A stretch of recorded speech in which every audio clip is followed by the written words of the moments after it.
Hey everyone, short L'Hopital's rule video.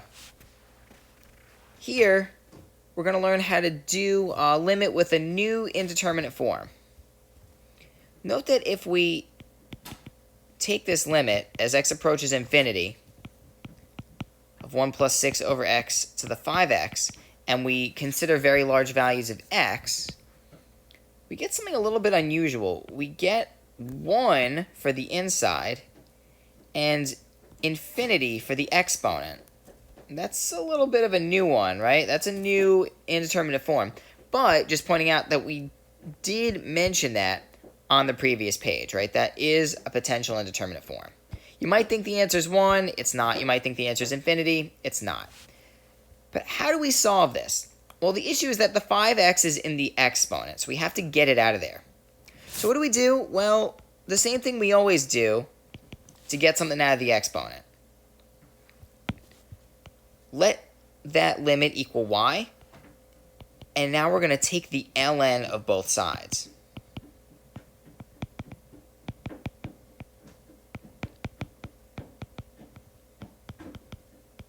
Now, this is a technical reason that you don't need to remember, but you're allowed to put the ln inside the limit as x approaches infinity because it's continuous, because ln is a continuous function.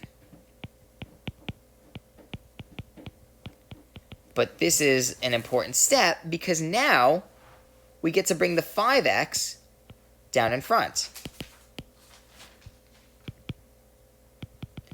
So now we're talking about the limit as x approaches infinity of 5x, ln of 1 plus 6 over x.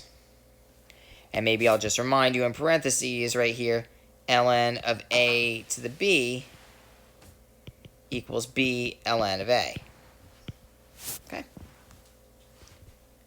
So now that we've done that, let's try to take the limit. Well, the problem is 5x is blowing up to infinity. Meanwhile, 6 over x is still going to 0, which means ln of 1 plus 6 over x is still 0. We have that familiar infinity times 0 indeterminate form.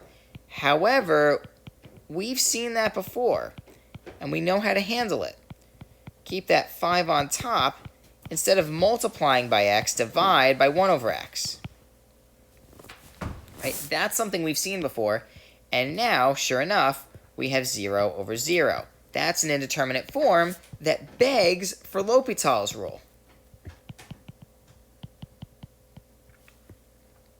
So we're going to take the derivative of the top. Remember, we do have a chain rule, so we're going to get 5 divided by 1 plus 6 over x. 6 over x times the derivative of 1 plus 6 over x, which is negative 6 over x squared.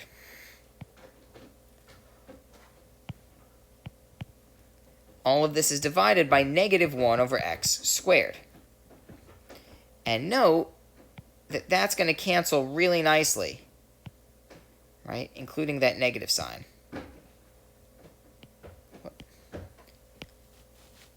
So really what we're left with is the limit as x approaches infinity of 5 over 1 plus 6 over x times positive 6. And now when x approaches infinity, we can see that we're just going to get 30. So you might think, oh, okay, our answer is 30. That seems a little unusual. Note this form of a limit problem. Limit as x approaches infinity of 1 plus 6 over x to the 5x. If you recall that the limit as x approaches infinity of 1 plus 1 over x to the x, you might recall that that was how we defined e. So you might expect our answer to involve e. Well, in fact, it does. Because recall that ln of y equaled 30. Well, if ln of y equals 30, that implies that y equals e to the 30th. And that is our final answer. One thing to note, by the way, here we had 6, here we had 5, and here our answer is 6 times 5.